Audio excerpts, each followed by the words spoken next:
Merci Seigneur pour ces moments qu'on peut passer ensemble dans ta maison ce matin.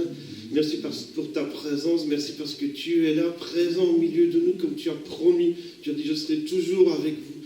Et ce matin nous venons pour te louer, pour t'adorer. Nous sommes vraiment dans la joie d'être dans ta maison ce matin. Merci parce que tu vas encore agir, tu fais des miracles et tu réponds. Merci pour les personnes qui vont peut-être regarder la vidéo, je ne sais pas, tout à l'heure ou dans les semaines ou les mois peut-être qui viennent même, mais tu leur parles, tu les bénis, tu as quelque chose pour chacun.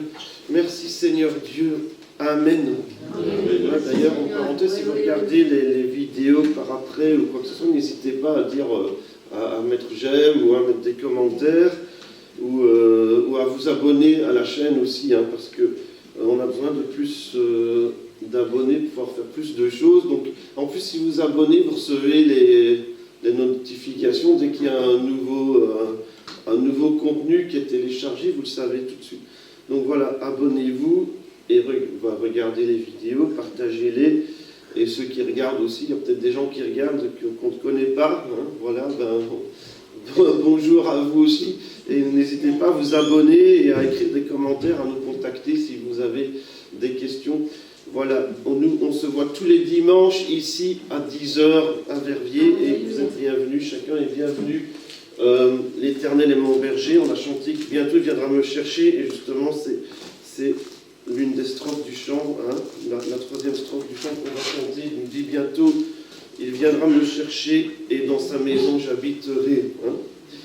Voilà, qui se réjouit, hein, merci, voilà. Merci Seigneur. L'Éternel est mon berger, de rien je ne manquerai. Oh mon âme, chante mon âme, à la paille me conduit. Au des jours calmes je suis. Oh mon âme, chante mon âme. Je vais t'en aller.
prier, hein. Merci Seigneur, tu es grand, tu es bon, et tu es un berger qui prend soin de nous.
Yeah.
à vous. Adorer Jésus, c'est dire du bien de dire pourquoi nous l'aimons, dire que nous l'aimons.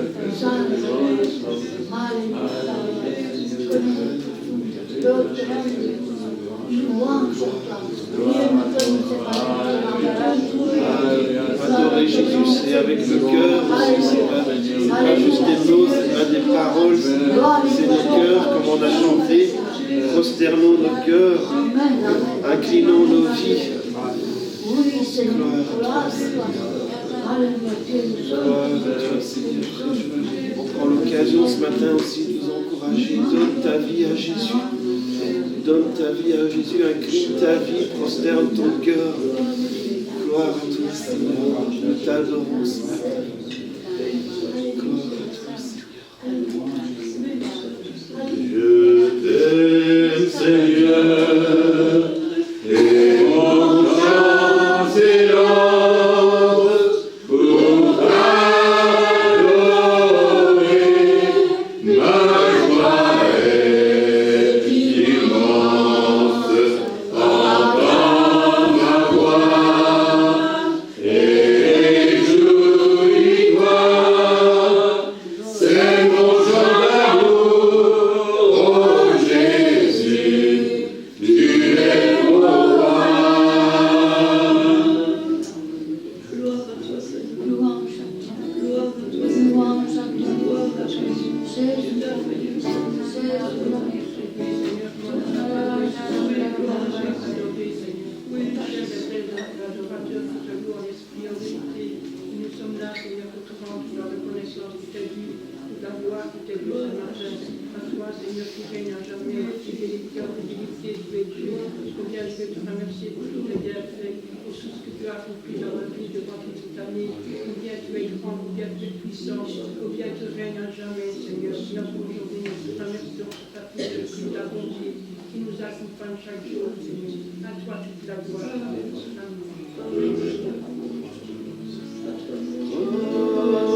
Amen.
Christian, Emmanuel vont chanter un petit chant ou deux, hein, voilà, comme Dieu dirige.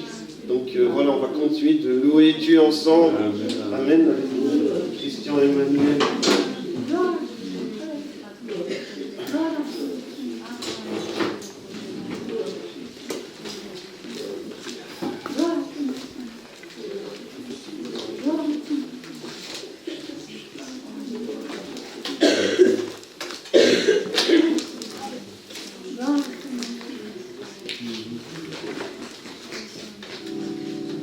Ça va.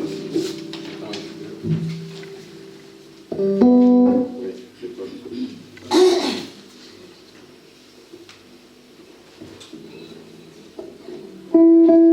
Le chant, on avait déjà fait la veille du 31, donc on va le reprendre.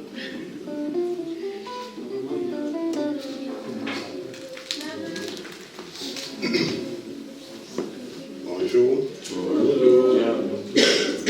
Nous allons vous interpréter un chant. C'est une manière pour nous de dire merci au Seigneur pour tout ce qu'il a fait pour nous au courant de l'année dernière et de prendre le contrôle de nos vies pour nous conduire dans l'année qui commence. Thank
31, il s'est dit, mais on va chanter ou pas, je te souviens ça, quand je vois la bonté de mon Dieu briller sur le toit de cette église, mon âme bénit l'Éternel.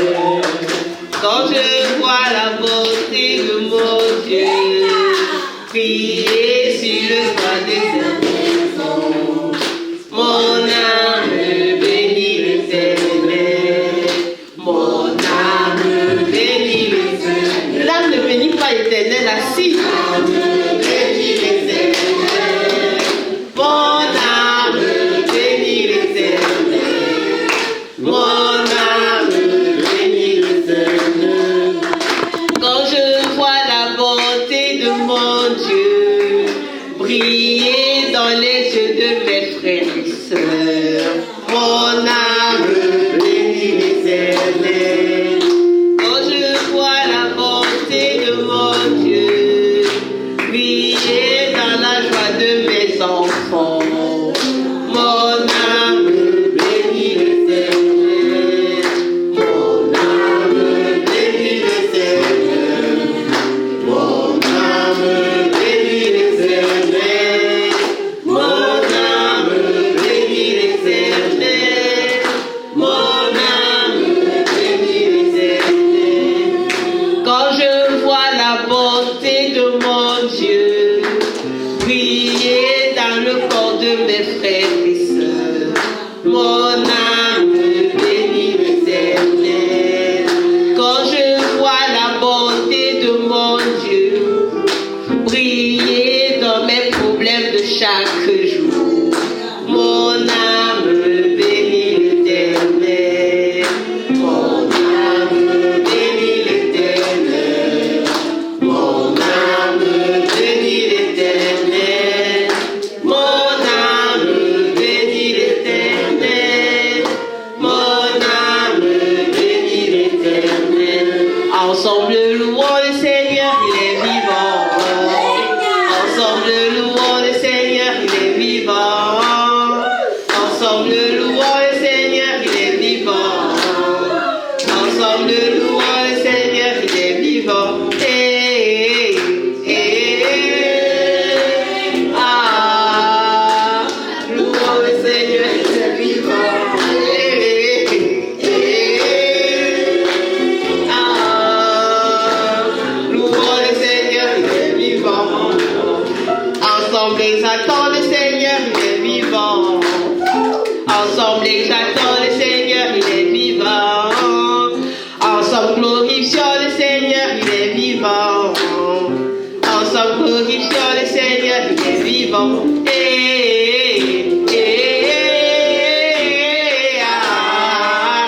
Glorifions le Seigneur, il est vivant.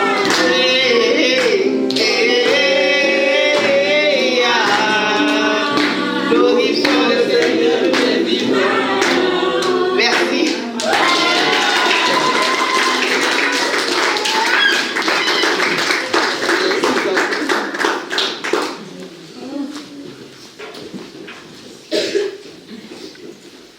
Amen, il est vivant. Viens, Noah. On va encore chanter. Hein. Voilà, ensemble, on le sait, on aurait dû commencer par ça. Hein. Voilà. Il est vivant. Oh Dieu, tu es grand. Amen. Oh Dieu, tu es grand.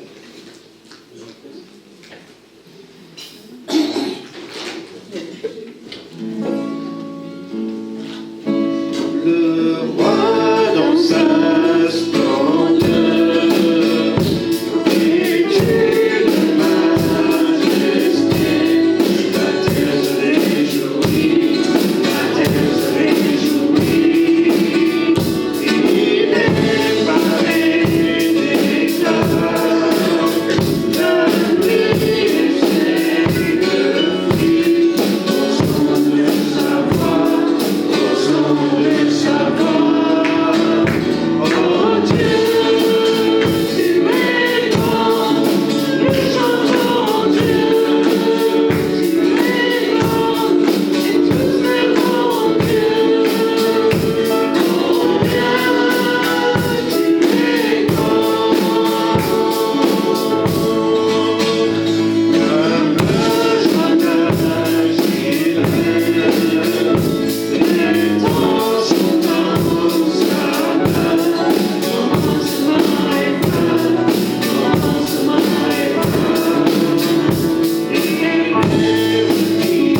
Bénis Dieu, mon âme, oh mon âme, à son salon. Oh, chante comme jamais, oh mon âme, à son salon. Voici l'automne.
Merci pour la croix, Seigneur.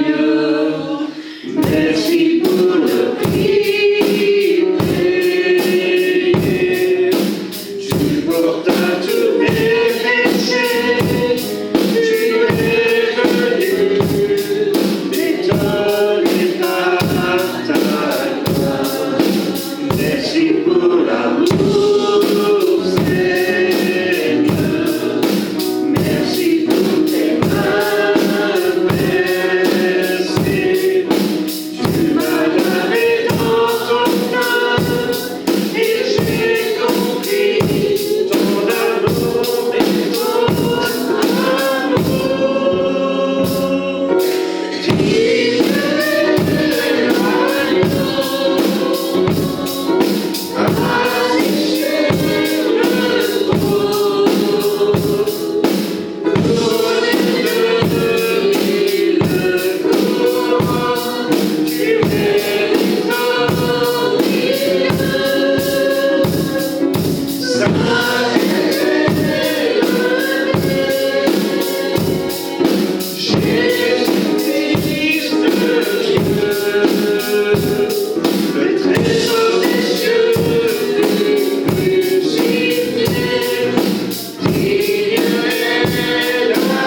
repas dans la Bible, hein, parce que Sainte, c'est un repas. Hein. Et en fait, il y a beaucoup de repas dans la Bible. Hein. Je vous encourage un peu à regarder depuis la Genèse jusqu'à la fin. Il y a beaucoup de repas. Alors, il y a l'histoire d'Abraham avec Melchisédek, par exemple, aussi, où il lui donne 1/10. Et il y a encore, dans le psaume 23, qu'on connaît bien, hein, tu dresses devant moi une table. Amen.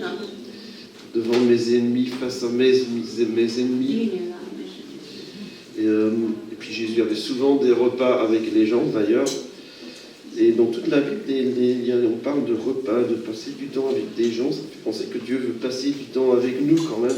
Pourquoi un repas, hein? Pourquoi est-ce que cette dernière volonté, c'était autour d'un repas? Et pourquoi il nous a dit de s'en souvenir, de s'en rappeler?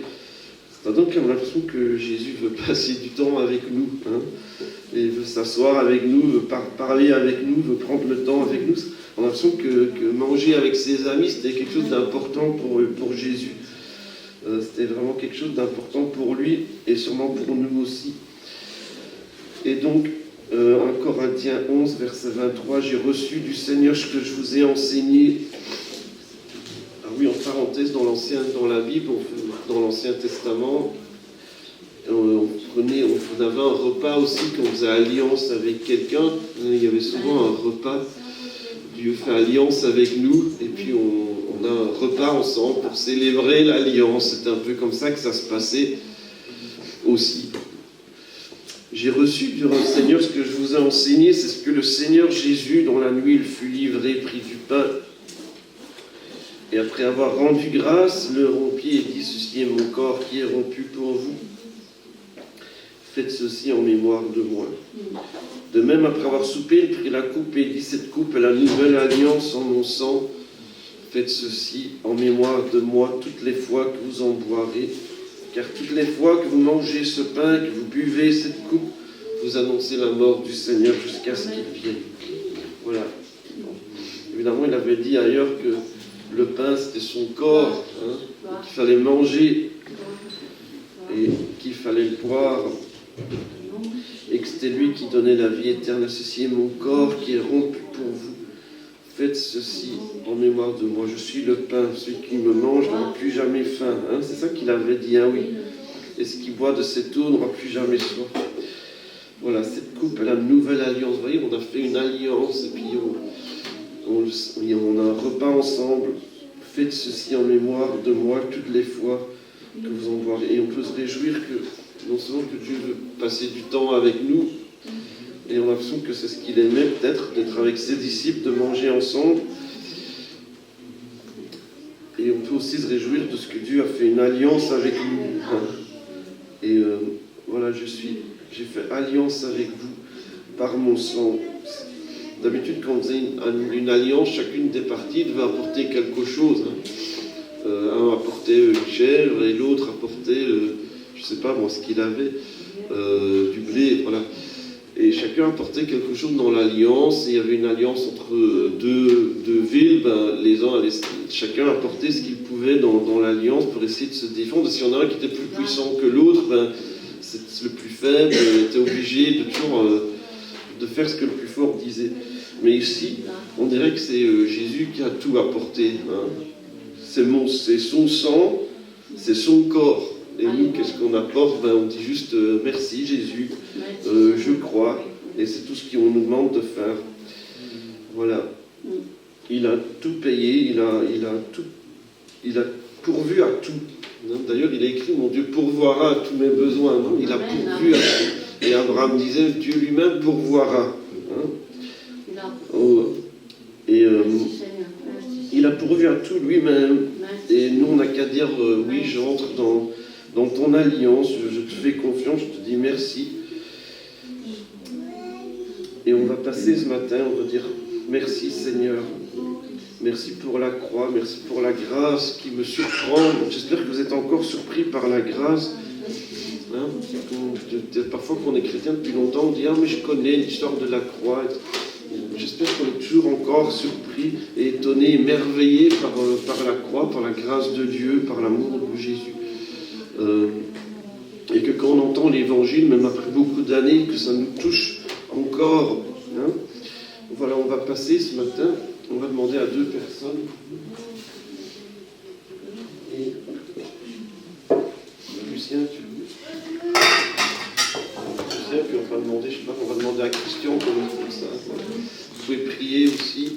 Ouais, tu vas prier pour le père. Enfin, vas-y.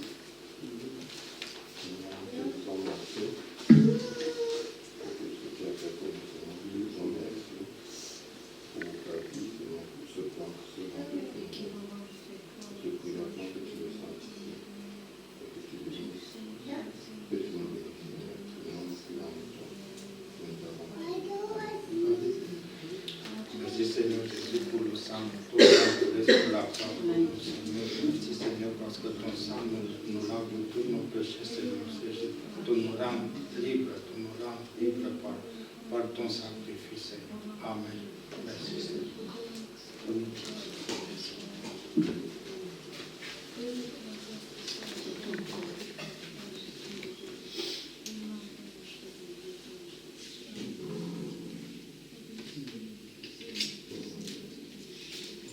On a l'habitude de se lever.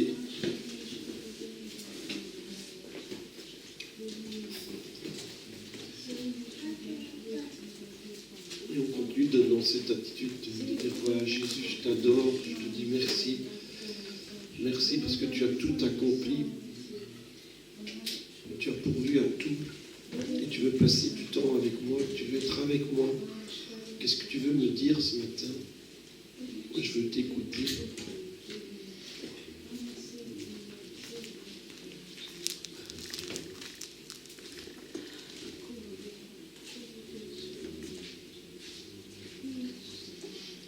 Peut-être que pendant la semaine, j'ai fait ou dit, pensé des choses dont je ne suis pas fier. Seigneur, je te demande pardon. Il n'y a rien de plus important pour moi que d'être proche de toi. Qu'il n'y ait rien entre nous. Viens purifier, viens pardonner. Merci parce que tu tiens tout entre tes mains. Merci parce que nous avons un avenir en toi.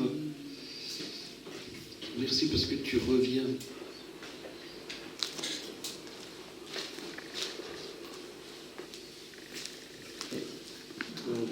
Quelqu'un qui passe avec les offrandes, qui est volontaire. Merci Sarah. Voilà, l'enfant qu'on passe. Merci beaucoup. Voilà. Merci pour votre générosité. Il y a aussi moyen d'envoyer de l'argent sur le compte. Si ça vous intéresse, vous pouvez me demander après. Vraiment. Avant, ça s'affichait, peut-être qu'on va le remettre. Sinon, il y a aussi sur le site, vous avez les infos, si vous avez envie. Et si c'est pour quelque chose de spécifique, vous mettez en communication pour l'électricité, pour porte ouverte, pour web, pour ce que vous voulez, pour les gens dans le besoin. Je ne sais pas ce que vous avez à cœur pour l'école de dimanche.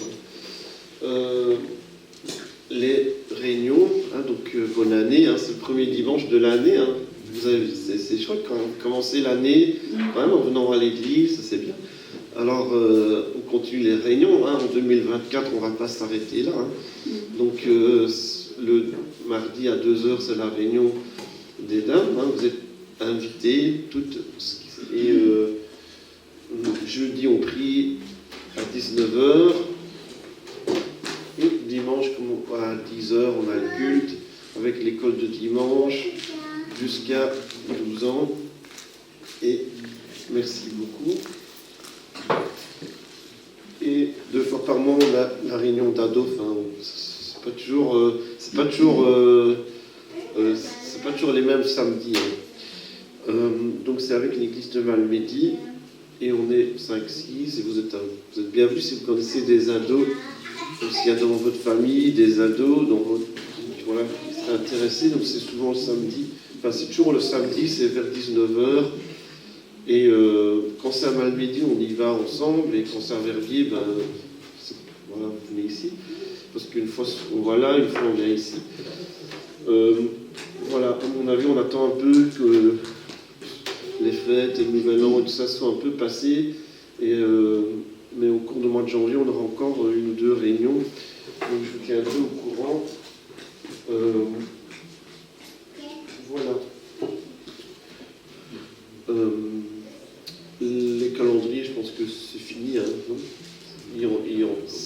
si vous avez, c'est trop tard pour en commander, mais vous pouvez encore en acheter. Hein. Je pense que pour en commander, c'est trop tard, mais voilà, il y a encore des calendriers que vous pouvez acheter.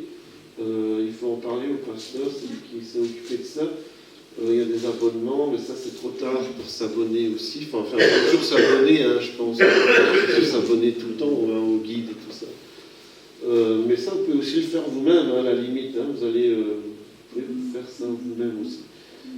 Voilà. Sinon, il y a des autres. Hein, il y a des Bibles. Si vous voulez un livre ou une Bible ou quelque chose de spécifique, vous pouvez nous demander. Hein, on peut essayer de trouver pour vous ou de chercher.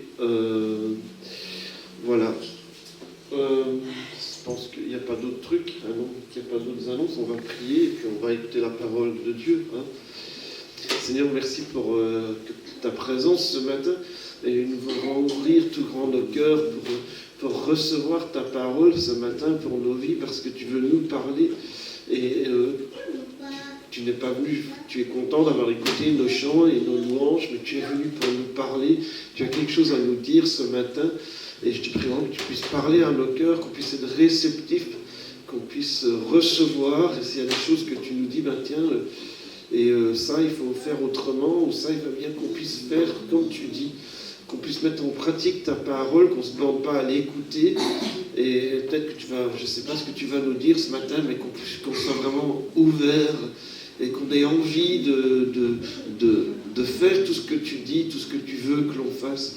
Et qu'on puisse grandir avec toi tout au long de cette année, parce qu'il n'y a pas de secret. Si on veut grandir avec Dieu, eh bien il faut faire ce que Dieu dit. Merci Seigneur Jésus d'agir dans nos vies, dans le nom de Jésus. Amen. Voilà, que Dieu vous bénisse. Normalement, on avait pensé faire des baptêmes, parce que 2 personnes sont passées, et avec qui on a parlé. J'étais d'accord d'avoir le baptême la semaine prochaine, le dimanche prochain. Mais je ne les vois pas ce matin. Vous savez ce que c'est que le baptême?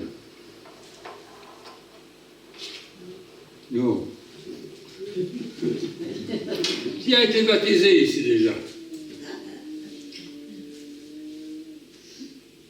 Bon, il y a encore 2-3 personnes qui peuvent l'être. Il y a moyen de vous arranger pour que dimanche prochain vous baptise. Vous voulez qu'on en parle un petit peu? On m'a dit aujourd'hui c'est l'épiphanie. Bon, ça n'a rien à voir avec le baptême, c'est l'épiphanie. Vous savez ce que c'est l'épiphanie? Je ne suis pas étonné non plus. Qui sait ce que c'est l'épiphanie?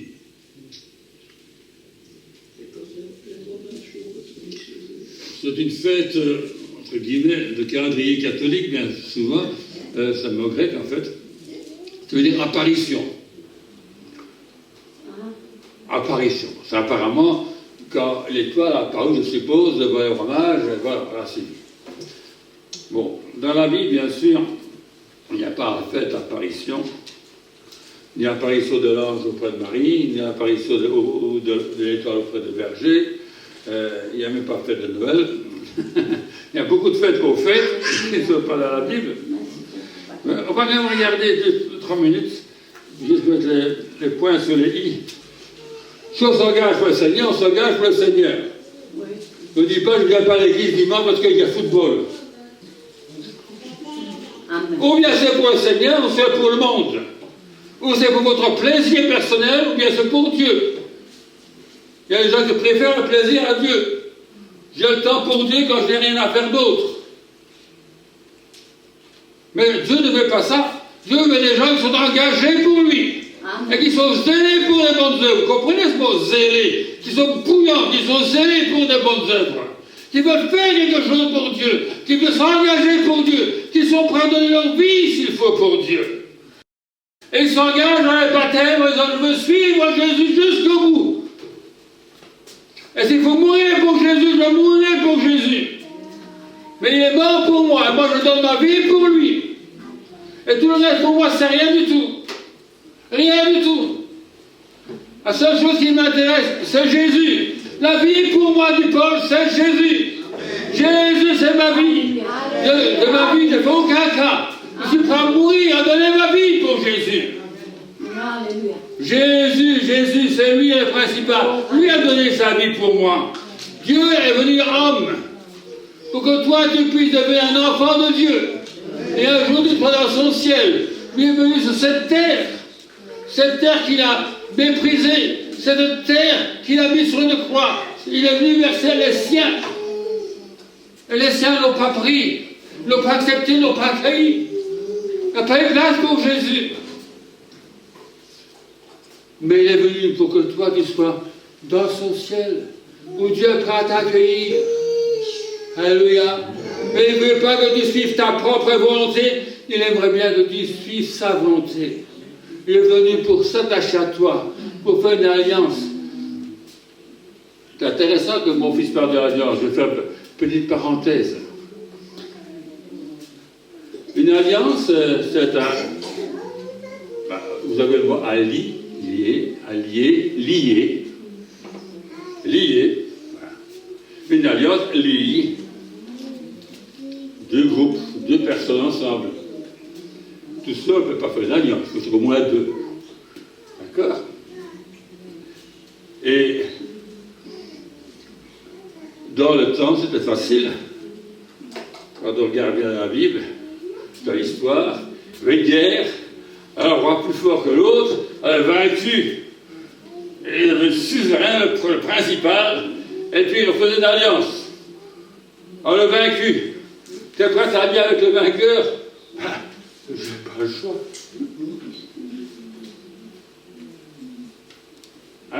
D'accord.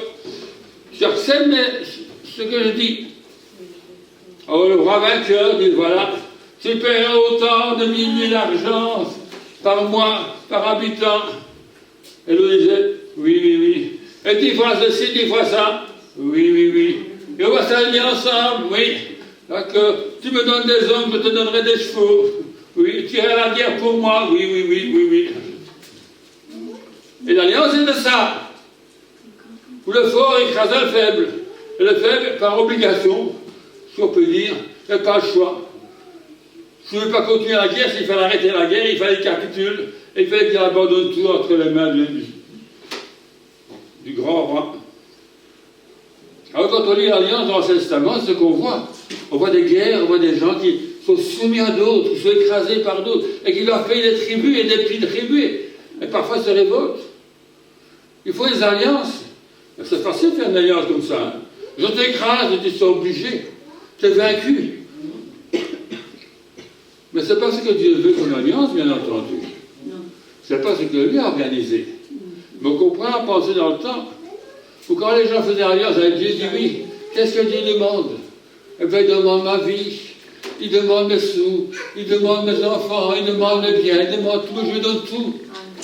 Si je ne fais pas ça, je suis perdu, je vais en enfer, je donne tout. Mais l'alliance de Dieu, c'est une alliance d'amour. C'est pas juste comme ça. C'est un peu ce qu'on entend, disons, si vous regardez la sortie d'Égypte, quand le peuple de Dieu a fait alliance avec Dieu, Dieu donne les commandements, on vient d'écraser les Égyptiens. Hein. On fera tout ce que Dieu demande, on fera tout ce que Dieu demande. Tu aimeras Seigneur ton Dieu tout ton cœur. Oui, j'aimerais de ça. Tu n'auras pas d'autre que c'est Dieu. Non. Oui, on fera tout. Oui, bien sûr. Bah, on n'a pas envie qu'on fasse comme Dieu a fait avec les Égyptiens. Donc on va bien être soumis. On va se soumettre à la loi. On va accepter la loi. Oui, bien sûr. Vous savez comment dans le temps, souvent, le peuple de Dieu a désobéi à l'alliance. Il a brisé l'alliance.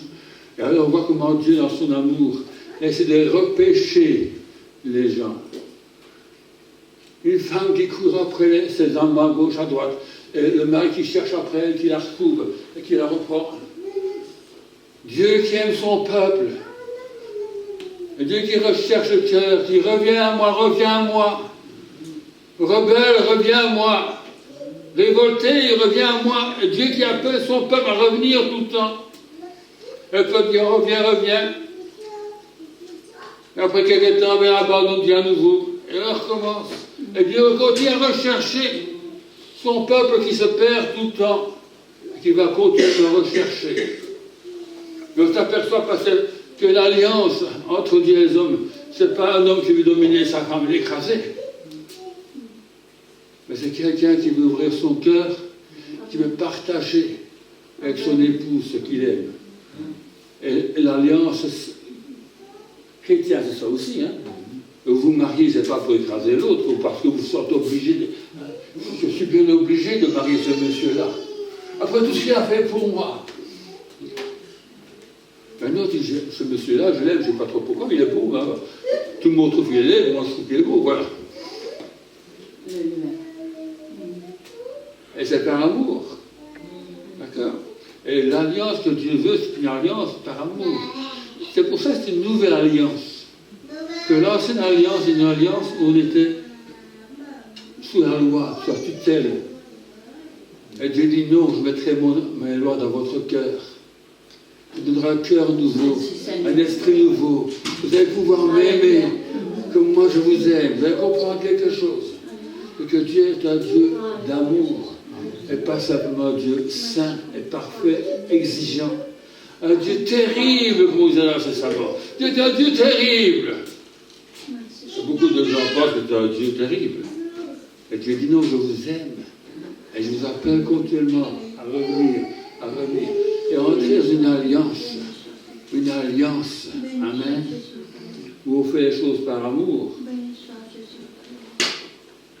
Et non parce que simplement est obligé. Où on s'abandonne à l'autre. Que notre plus grand plaisir est de faire plaisir à l'autre, et que l'autre soit heureux. Le plus grand plaisir pour Dieu, c'est que vous soyez heureux. Et votre plus grand plaisir doit être que Dieu soit heureux. Amen.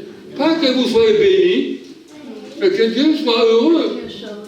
Soit content. Que vous soyez sa joie.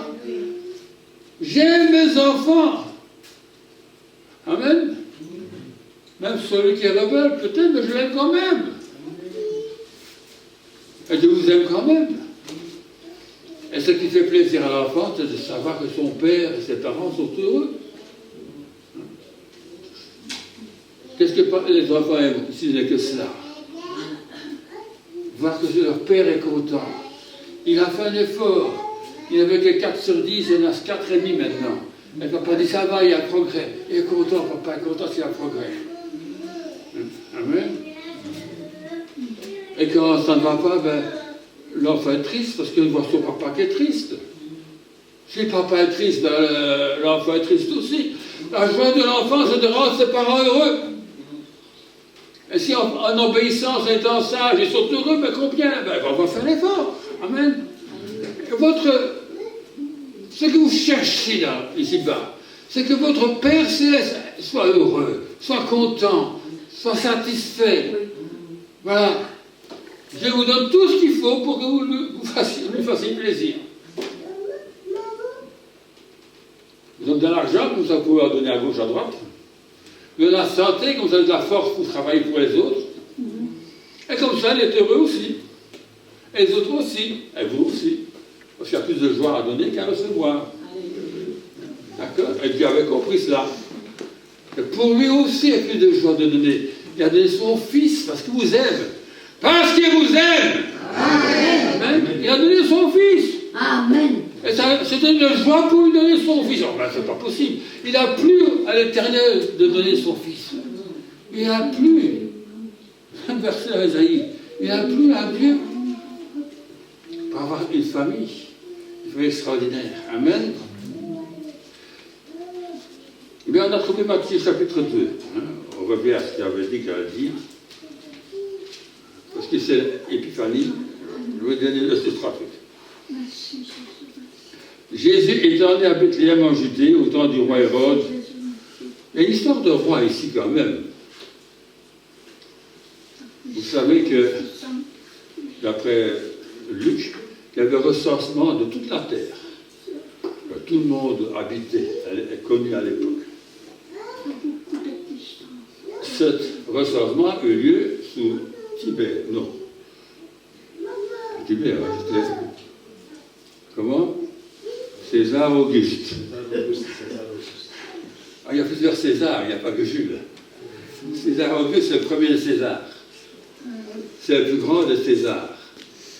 C'est lui qui a unifié Rome, entre autres. Et le roman, quand il est là, il veut savoir combien d'habitants il a. Donc il a fait un premier recensement, dit Luc. C'est combien d'habitants dans tout ce grand empire. Et donc il y a celui-là. Il y a Hérode le Grand ici, dont on parle. Qui n'est pas juif, mais qui se croit pour le roi des Juifs. C'est un titre qu'il a reçu. Et puis il y a des mages. Les mages, comme vous avez déjà dit, ce ne sont pas des rois. Ils viennent d'Orient. Et pas d'Afrique, comme certains racontent.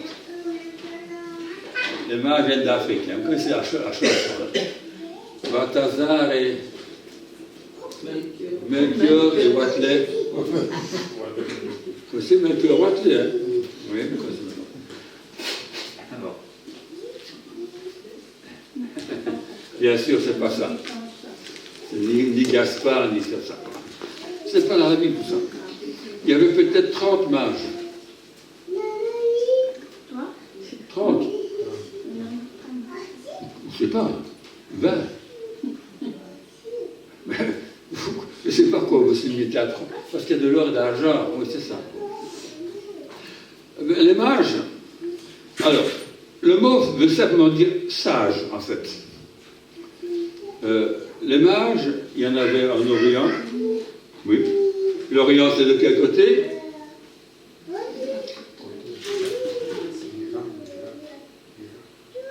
L'Irak, par là. Oui. L'Iran, vous savez, c'est l'Iran. Bon, ça vous se trouve l'Est. Hein. L'Orient, c'est l'Est. Hein. D'accord? L'Orient, c'est l'Est. L'autre côté, c'est l'Ouest. Je vous dis ça parce que vous m'avez l'air tout à fait perplexe. Anatole, qu'on dit en grec. L'Est, c'est Anatole. L'Anatolie, c'est l'Est. Ça va? Bien.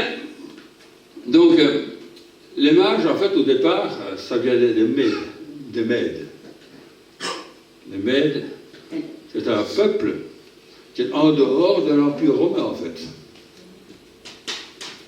Les Mèdes, c'est au-delà de l'Irak. C'est en Iran actuel, c'est pratiquement en Afghanistan. C'est par là. D'accord? C'est loin. D'accord?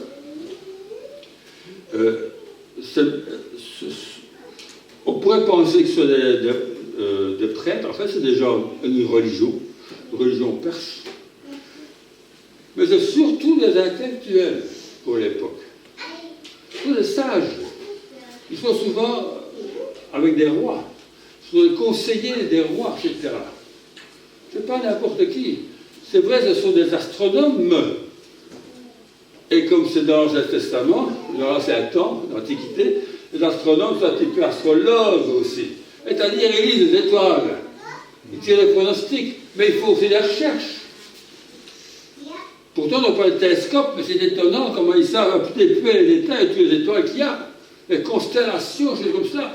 Dans Job, on parle de Pléiades, par exemple. Alors que certaines personnes pensent que Job existait même avant Moïse. Mais il y a déjà des Pléiades, des choses que, bon, ils ont vu des étoiles et ils passent leur temps la nuit à regarder les étoiles et ils mettent les étoiles ensemble. Tiens, on dirait qu'il y a brillé ici, et puis on dirait qu'il y a autre chose. C'était aussi bien dans l'Est que dans l'Ouest. L'horoscope que certaines personnes croient, à tort, bien entendu, à sa source en Égypte. Et ils ont le zodiaque et tout ça, c'est eux qui ont inventé tout ça. Et ceux qui suivent l'horoscope aujourd'hui suivent toujours les calculs des Égyptiens, en oubliant qu'il y a un angle de la Terre et qu'il y a un décalage, et que les astres maintenant, quand on dit que Cancer est ici au-dessus, il n'y a pas du tout, il est là-bas. Donc, un peu comme dans le temps, on y a 3 millions d'ici, 4 millions d'ici. Et les gens croient ça. Bon, on excuse encore, disons, les gens d'Égypte, du temps de Moïse, même avant. S'ils regardaient les étoiles, ils trouvaient les réponses. Ils croyaient aussi aux rêves. Ils croyaient aux interprétations des rêves. sortes de choses comme ça. Alors bien sûr, dans la Bible, on parle de magiciens en Égypte, ou de mages en Orient, et c'est à peu près la même chose en fait. Mais c'est des gens qui recherchent, qui pensent, qui réfléchissent, et qui ont une certaine, parfois logique, méthodologique, parfois tout à fait loufoque, enfin bref.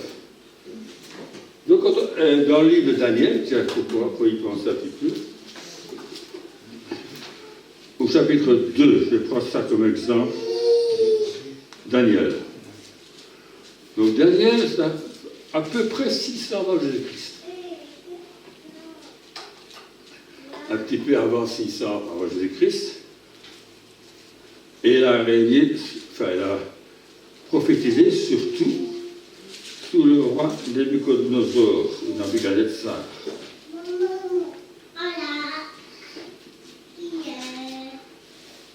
Donc il a été emmené par lui à Babylone.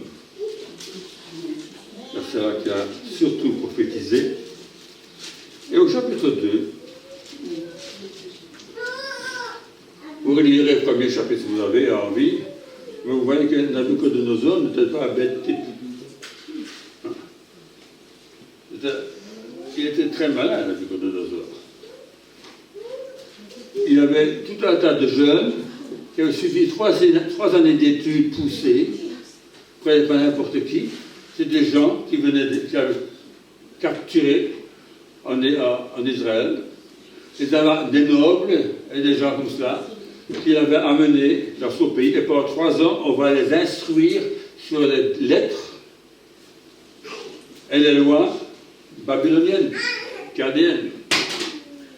Et après 3 ans, nourrir, etc. On va même changer le nom des gens pour vraiment les acclimater, qu'ils deviennent un peu babyloniens. Et après 3 ans, il va les interroger. Je voudrais quand même bien voir, moi, monsieur, notre roi Philippe, tout le respect, si après 3 ans d'études universitaires, on demande aux étudiants de passer devant monsieur Philippe, notre majesté, le roi Philippe, s'il est capable d'interroger les gens, et de voir qui est instruit, qui est plus malin, etc. C'est Nabuchodonosor lui-même qui interroge les étudiants et qui a trouvé que les Juifs, Daniel et ses 3 copains, étaient plus instruits, plus intelligents que tous les autres. Et puis il a envoyé la sagesse. Je ne dis pas que les professeurs ne les ont pas interrogés, mais en finalité, c'est l'empereur qui les interroge et qui est assez intelligent pour voir la différence et la capacité des gens. Et au chapitre 2, il a remarqué en fait que ces 4-là étaient bien supérieurs à tous les autres. Au chapitre 2 de Daniel,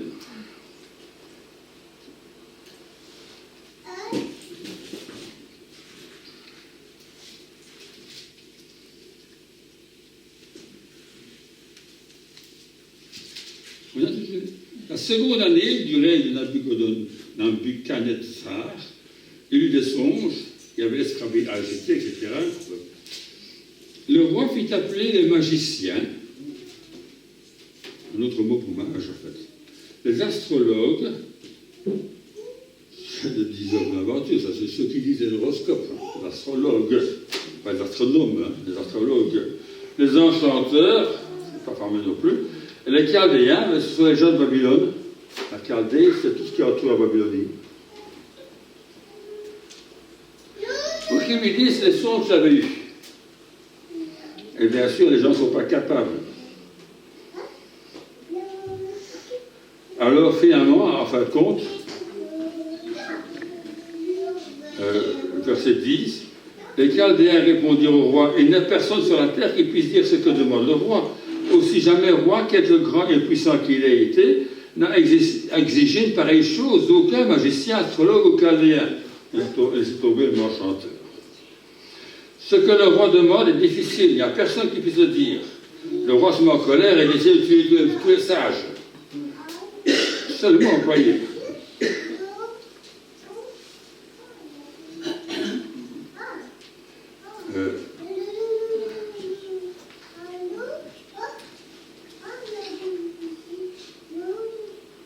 Je vais faire le sage est dans le texte, je ne vais pas noter sur une feuille. Alors, par exemple, le verset 18. Daniel alla dans sa maison et instruisit le problème à ses amis. Les engagea à implorer la miséricorde du Dieu des cieux afin qu'on ne fît pas périr Daniel et ses compagnons avec le reste des sages de Babylone. Donc tous ces magiciens, etc., sont tous sous le titre de sages.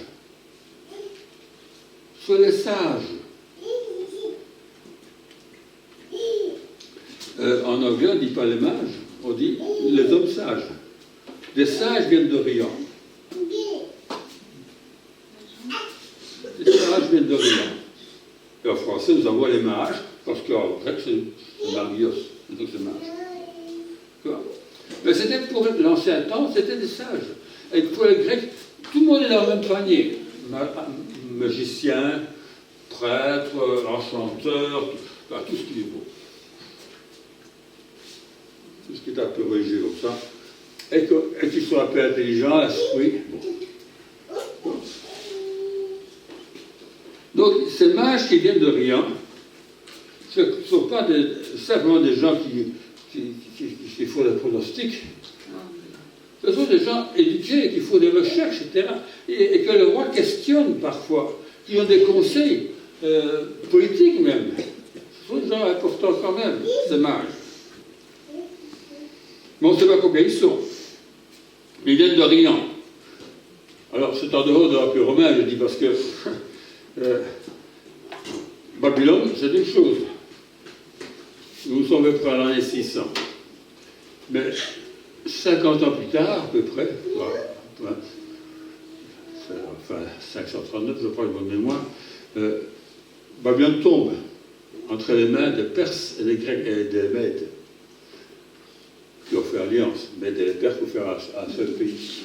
Ils sont venus attaquer Babylone et ils ont capturé Babylone. Amen. Et Daniel est toujours là. Daniel passe donc sur le régime des Perses, dont on parle, entre autres, et le prophète, qui a prédit l'avenir de Cyrus, en le nommant même, par son nom. C'est bien extraordinaire, hein, qu'un prophète dise 200 ans avant, Cyrus va venir. Et Cyrus vient, effectivement.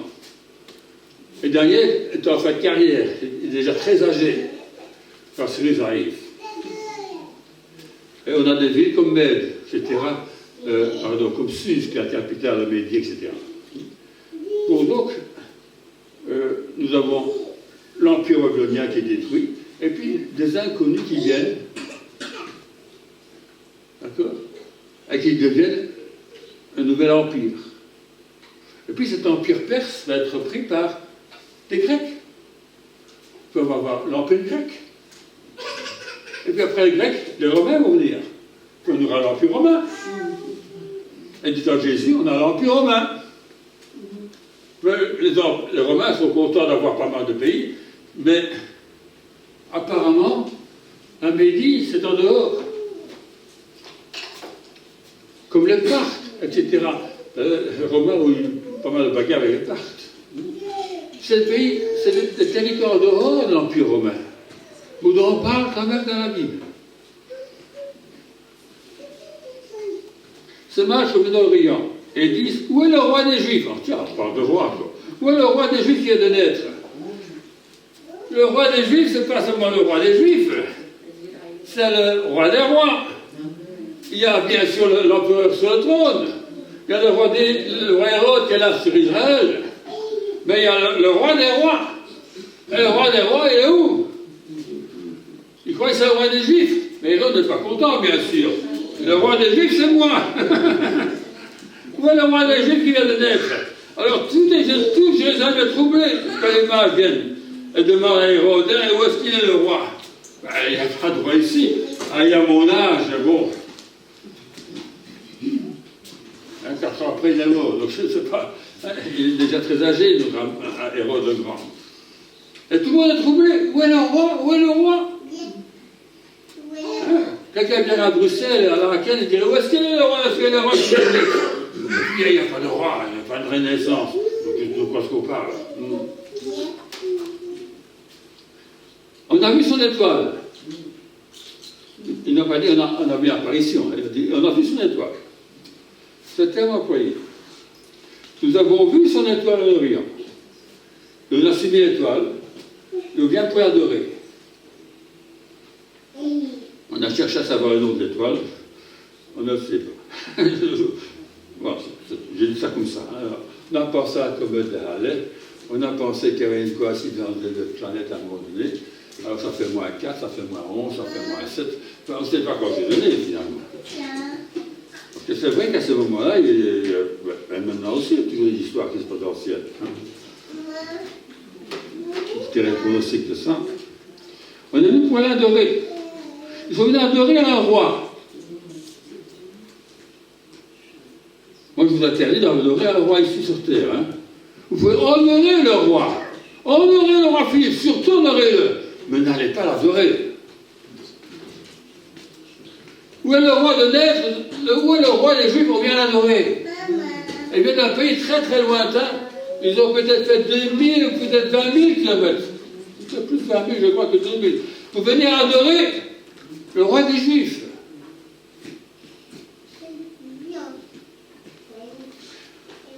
Bon, alors je saute un petit peu, il faut gagner du temps.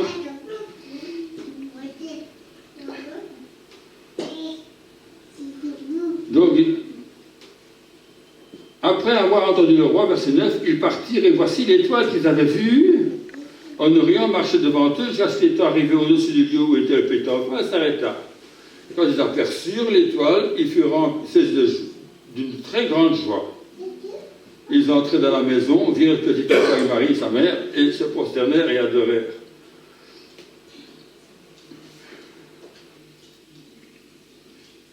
Le seul endroit, c'est le verset 7. Alors Hérode appelait en secret les mages et s'enquit soigneusement auprès d'eux depuis combien de temps l'étoile brillait. Sous le mot briller, c'est phénoménal. Épiphanie. C'est le seul mot qui est lié à épiphanie. Et c'est traduit par briller. Même pas paru. Autrement, ils virent, ils aperçurent. Donc, je me demande pourquoi on l'appelle épiphanie, alors qu'il y a tellement peu de raisons dans le texte d'ajouter ce nom à cette fête.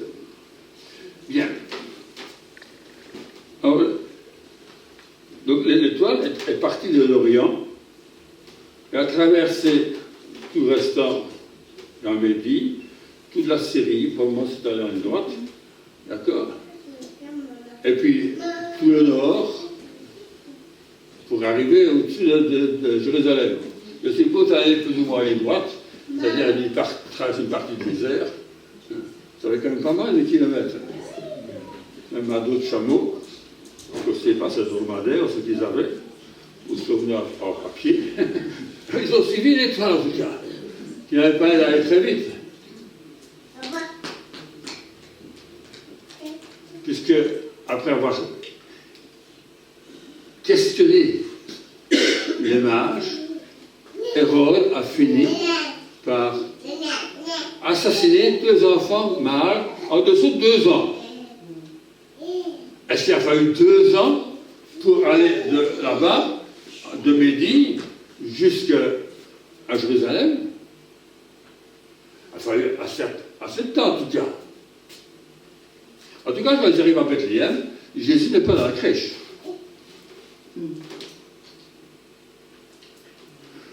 L'étoile s'arrête au-dessus de la maison. Ils entrent dans la maison. Les mages en question.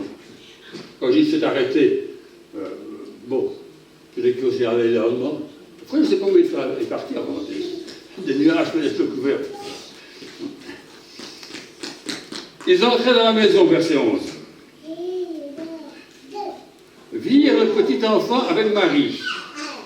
Et le papa, travail peut-être.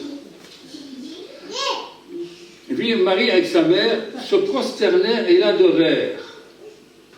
Qui est-ce qu'ils ont adoré? Marie. En tout cas, c'est s'habiller. Il n'a pas dit et les adorèrent. Ils adorèrent Jésus. Remarquez qu'ils se sont prosternés. Ces mages se prosternent devant un bébé. Ils adorent un bébé. Et ils sont venus pour adorer, non pas un bébé, bien entendu. Et lui offrir. Donc, ils ont se sont prosternés. Ils ont adoré. Ils ont ensuite ouvert leur trésor. Et lui offrir en présent. Un petit bébé, on lui offre un présent. De l'or. Je ne sais pas ce qu'on a fait avec l'or. Peut-être on met un compte en banque, en tout cas si c'est en banque, Jésus ne s'en est pas servi. Hein, bon. De l'or. Vous savez ce que c'est que de l'or?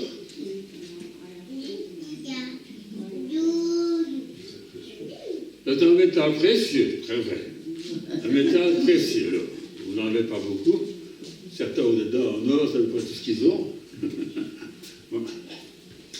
L'or est un métal spécial. Parce qu'il est pratiquement inattaquable. Ni l'air, ni l'eau, ni l'huile, ni même un acide ne peut altérer l'or.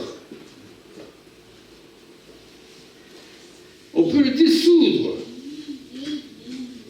dans un mélange d'acide nitrique et d'acide chlorhydrique. De l'eau régale. Là, on peut le dissoudre, mais ça ne change pas sa nature. Il n'y a pas d'oxyde de l'or, ça n'existe pas, ou du carbonate d'or, non. On ne peut pas faire. On ne peut rien faire. En chimie, on ne peut rien faire de l'or, si on peut dire. Il est inattaquable. Si vous voulez le purifier, il faut chauffer. À 1064 degrés, je crois que c'est, il fond. Bon. Alors là, on peut enlever la scorie, et puis on peut nettoyer. Mais l'or lui-même, il reste intact. Il ne s'oxyde pas, l'or. L'or est un métal tout à fait spécial. Parce qu'il est extrêmement malléable. Il est avec. Et on peut l'étirer dans le dos, voilà. À tel point qu'on peut faire des plaques d'un 10 millième de millimètre d'épaisseur. Vous vous rendez compte? Un millimètre. Un dixième de millimètre. Moi, je peux. Mais ici, vous avez un 10 millième de millimètre. Un dixième de micron. Et on peut faire des plaques d'or. C'est extraordinaire ce qu'on peut faire avec de l'or. On peut couvrir. Et dans le temps, on arrivait à faire des choses formidables de l'or. Et couvrir du bois, couvrir du cuir, du cuivre et d'autres métaux, d'autres matériaux. On a plaqué or. C'est fini, à peine visible. Tellement que c'est fin. C'est extraordinaire ce qu'on peut faire avec de l'or.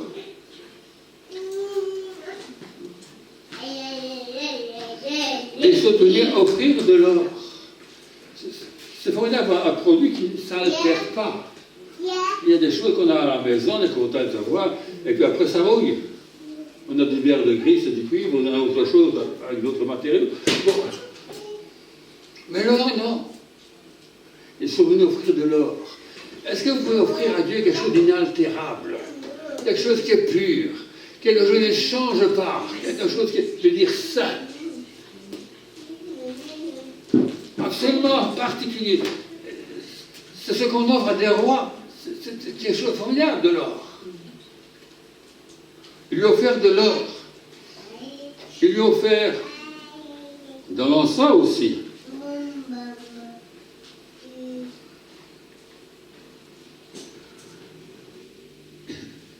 je ne sais pas si avec comment, hein, si c'était 1 kilo, ou si c'était des médailles, ou je ne sais pas quoi, en or. Bon. Et je lui ai offert de l'or. C'est un trésor. Dans ton trésor, tu as sûrement que tu as donné à Dieu aussi dans ton trésor. Peut-être de l'or dans ton cœur aussi. De l'encens. De l'encens, c'est quoi?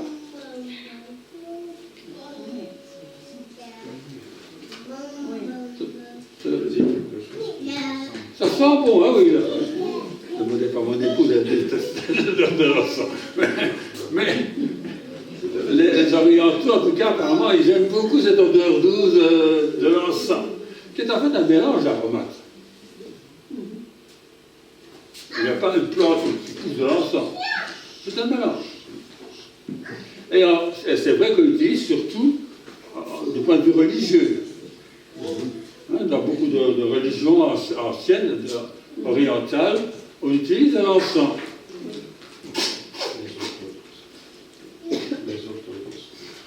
Certains pensent qu'aussi peut-être l'encens brûlé, il faut brûler l'encens. Ça va purifier l'air, c'est pas possible aussi. Problème hygiénique. C'est-à-dire à tous les animaux qu'on offrait en sacrifice dans le temple, ça devait vraiment sentir mauvais. Tout ce sang qu'on a versé, etc. Et brûler de l'encens devait certainement purifier l'atmosphère. Je ne sais pas si c'est la raison pour laquelle j'ai demandé qu'on mette de l'encens. En tout cas, l'encens, c'est un mélange. Le parfum qu'on offrait à Dieu est un mélange de parfums rares. Hein? Ça, c'est de l'encens. Et ça parle donc d'adoration, là. Si l'or parle de majesté, royale, royauté, de l'or, richesse, l'encens parle plutôt de l'adoration, d'une bonne odeur, un bon parfum qui monte vers Dieu. Et la myrrhe. Eh bien, la myrrhe, c'est une petite plante, un petit arbuste. Il y a 2 myrrhes, si on peut dire. L'Ancien Testament, sa myrrhe à elle, et le Nouveau Testament, qu'on a ici, c'est une autre myrrhe. C'est une petite plante. On peut, parfois c'est accidentel, mais on peut faire exprès.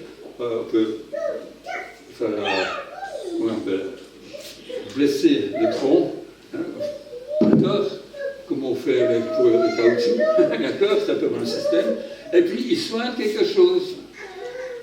D'accord? Il y a une essence qui sort de cette plante, jaunâtre, jaune clair, qui à l'air devient rouge, même assez foncé, parfois presque noir. C'est ça la myrrhe. Et bien sûr, la myrrhe, ça se vend comme aromate, comme épice. Ça se vend aussi en médecine. On s'en servait dans le temps en médecine.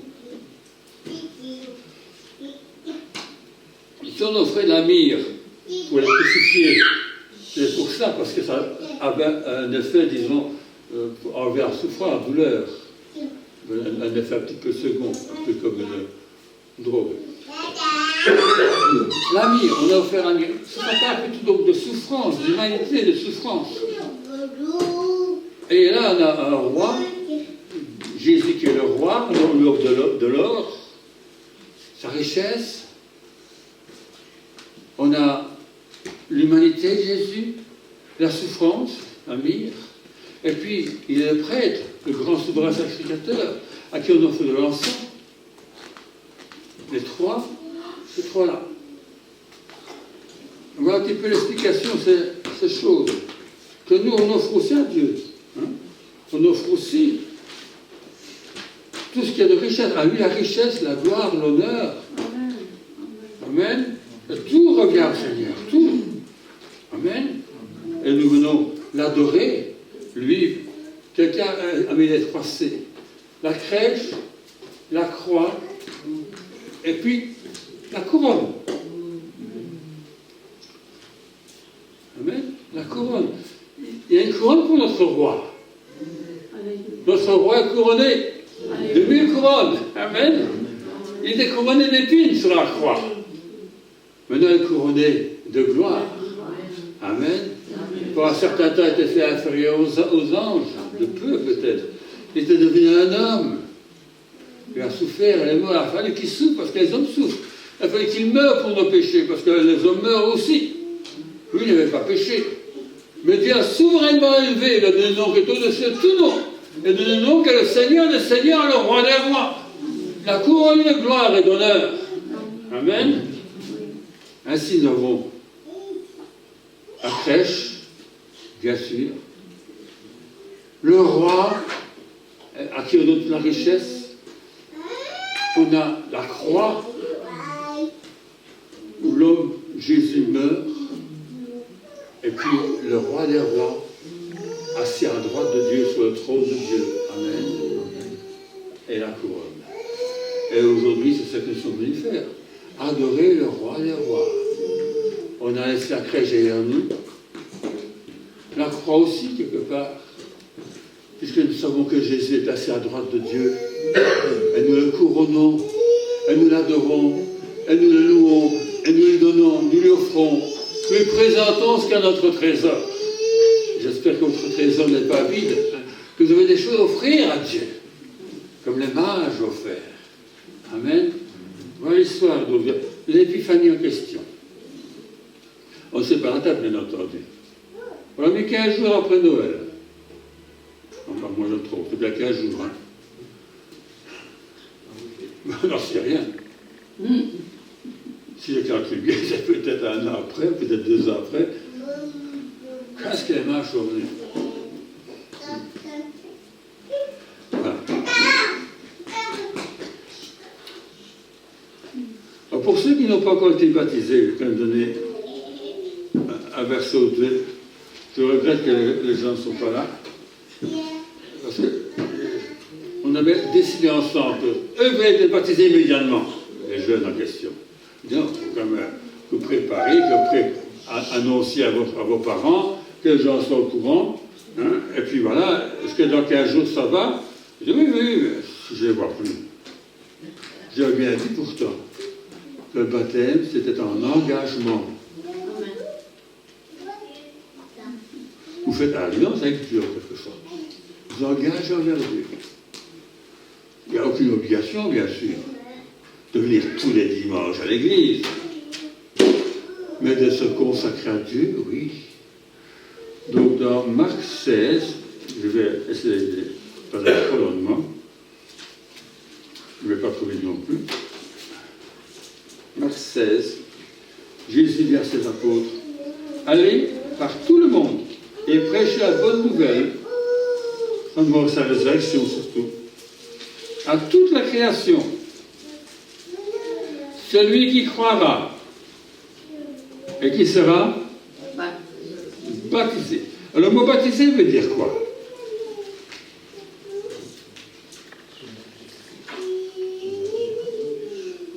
C'est ça.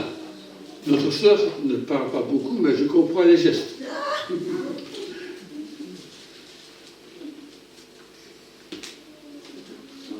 Voilà. C'est pas seulement ça, ça c'est sous-marin, il est cool. Mais il ressort. D'accord. C'est plonger, immerger. D'accord? Baptiser. D'accord? Alors, il est généralement avec l'accusatif en grec. C'est-à-dire que le mot en-ais peut avoir le datif ou l'accusatif. Suivant qu'il y a un mouvement, qu'il n'y a pas de mouvement. Je m'explique. Je suis debout dans l'eau. Je suis donc dans l'eau. Je ne bouge pas. C'est le datif. Dans l'eau, je m'abaisse et je suis couvert d'eau. Je reste dans l'eau. J'ai été plongé dans l'eau aussi. Je me suis plongé dans l'eau. J'étais dans l'eau et je suis toujours dans l'eau. Mais il y a juste ma tête qui est descendue, qui est remontée. C'est datif. Il n'y a pas de mouvement réellement. Je suis dans l'eau. Je suis dans cette pièce ici. Je suis dans la pièce, c'est datif. On ne bouge pas. Statique. Je circule dans la pièce. Maintenant, l'accusatif, c'est quand il y a un mouvement. Je suis dehors, c'est froid. J'entre dans la maison. Je sors du froid, je viens de la chaleur.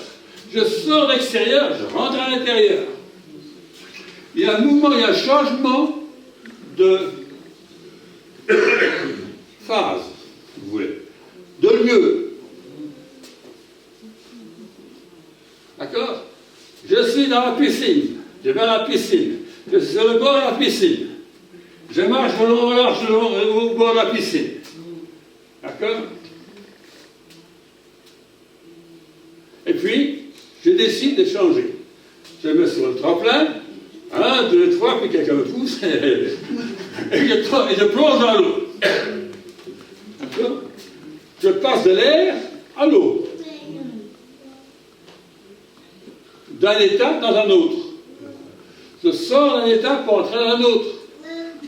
Là, je suis plongé aussi dans l'eau. Mais je viens d'ailleurs. Là, il y a l'accusatif, parce qu'il y a un mouvement. Il y a un mouvement. Et dans le grec, c'est intéressant de voir ça. Il y a une différence. Si Jean-Baptiste au bord de l'eau et quelqu'un dans l'eau qui plonge dans l'eau comme ça, c'est le captif. Si quelqu'un vient extérieur qui plonge dedans, ça, c'est l'accusatif. Et Dieu veut que nous allons plonger. Bon. Et il y a cette image que Dieu veut qu'on soit plongé. C'est plus spécifique quand Paul symbolise un peu. Mais en fait, vous avez été plongé, pas seulement dans l'eau, mais avant ça, vous avez cru en Jésus-Christ. Il faut d'abord croire avant de plonger dans l'eau. Vous avez cru en Jésus-Christ, et qu'est-ce qui s'est arrivé alors? Vous avez été plongé en Jésus-Christ. Pas dans l'eau, mais en Jésus-Christ. C'est-à-dire que vous êtes parti du péché dans lequel vous étiez avant. D'accord? Vous êtes dans le péché, vous êtes sorti du péché, et vous êtes entré en Jésus. C'est ce qu'on appelle la nouvelle naissance. Il faut qu'il y ait ce transfert, c'est absolument obligatoire. Donc la première question, est-ce que vous avez été plongé en Jésus-Christ? Est-ce que vous êtes né de nouveau? Dans l'évangile de Jean, il dit ceci: ceux qui croient en moi, allez, Jean 5, 24, ça, notre frère va vous mettre ce tableau. Ouais, c'est tout un tableau.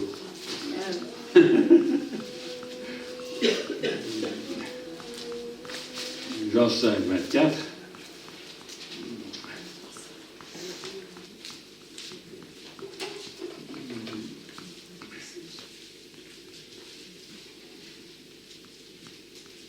En vérité, je vous le dis, celui qui écoute ma parole, c'est Jésus qui parle, et qui croit à celui qui m'a envoyé, a la vie éternelle. Il ne vient point en jugement, mais il est passé de la mort à la vie. Il est passé de la mort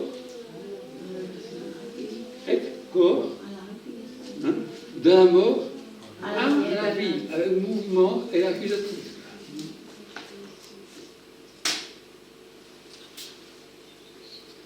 D'accord?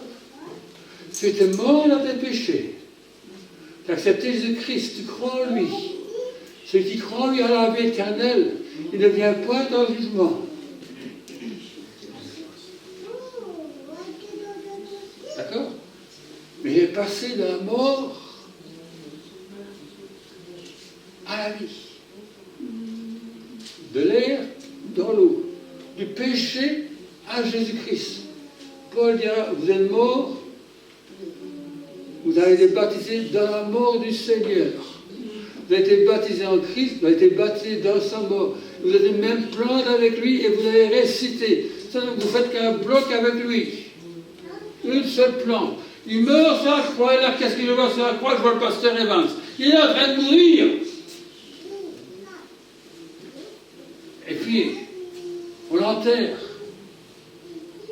Et puis, Jésus ressuscite. Et qu'est-ce que je vois? Je vois que je ressuscite en Jésus-Christ.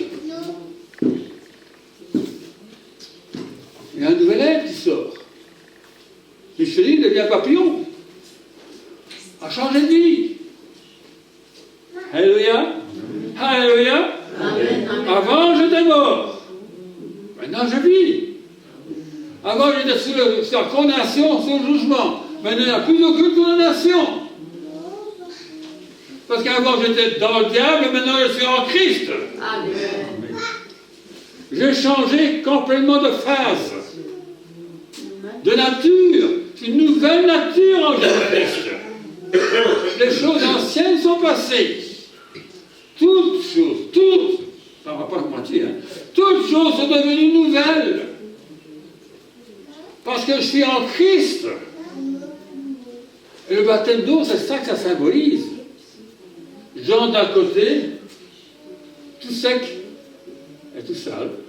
Bon, symboliquement parlant, hein, j'espère que vous avez voulu avoir baptisé. Bon, vous entrez d'un côté, vous vous asseyez au fond, c'est tiède à l'eau parler. Bon. Et puis, sur votre confession, je vous baptise au nom du Père et du Saint-Esprit, et je vous plonge dans l'eau. D'accord? Et puis, heureusement, je vous ressors. Alléluia. Et vous sortez par là. Vous rentrez d'un côté, vous sortez par l'autre. C'est symbolique ici, hein? On peut faire ça. Hein? Essayer de chaque côté. D'accord? C'est ça le baptême. Où je témoigne devant les gens. Je confesse devant les gens que je suis devenu une nouvelle créature. Que Jésus est devenu mon Seigneur. Il est ma vie. Il est ma vie. C'est pour lui que je vis. Amen. Je m'engage. Le Christ est en moi et moi je suis en Christ. Amen. C'est ça qui est merveilleux. Et je vais dire quelques versets rapidement. Je vais essayer d'aller vite. Philippiens 1. C'est l'expérience de Paul.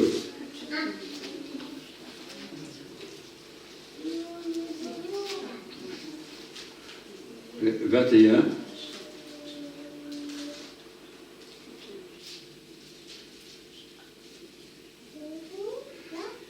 Christ est ma vie.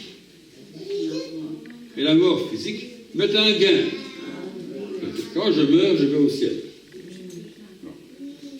Déjà tout a gagné. Lui, il souffre comme martyr et persécuté. Donc je comprends. Christ est ma vie.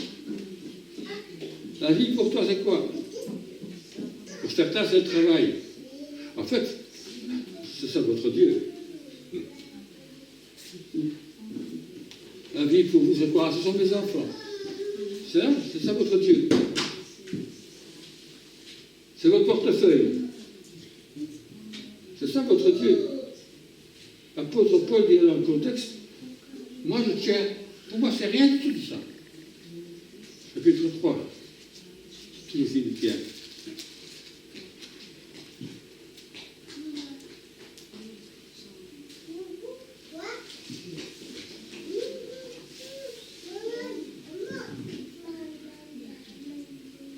Verset 7.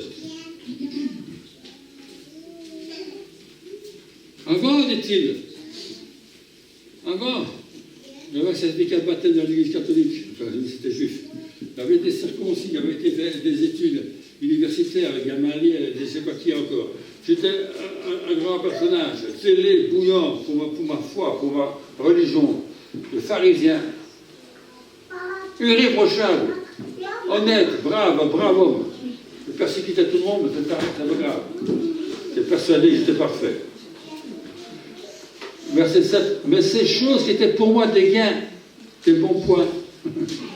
Seigneur Dieu, tu vois tout bien que j'ai fait. Ces choses qui étaient pour moi des gains, je les ai regardées comme le perte. Négatif.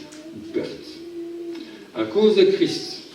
Et même, je regarde toutes choses comme une perte. À cause de l'excellence, ou la suprématie, de l'excellence, de la connaissance de Jésus-Christ, mon Seigneur, pour lequel j'ai renoncé tout.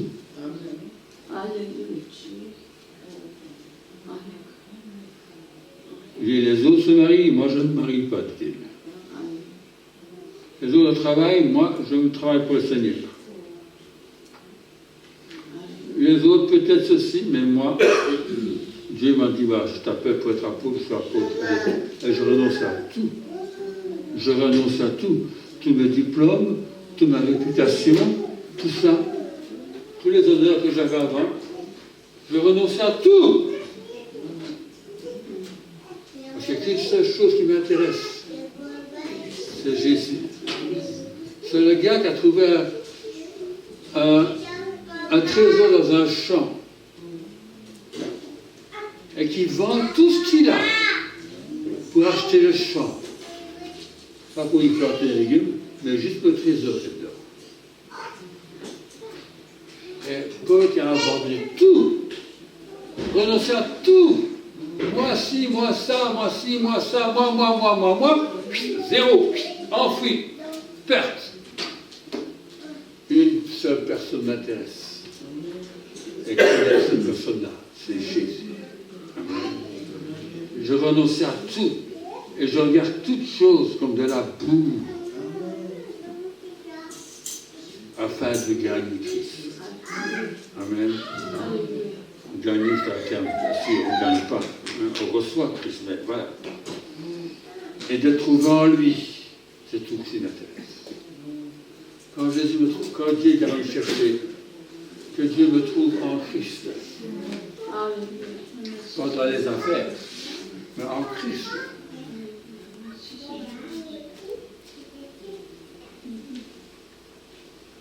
Amen. Donc moi, Seigneur, je mérite, moi ci, moi ça. Tu vois, j'étais missionnaire. J'ai souffert 20 ans en prison. J'ai fait beaucoup de choses pour toi, Seigneur. Je mérite. Tout ce que je vais être, trouver la justice de Christ.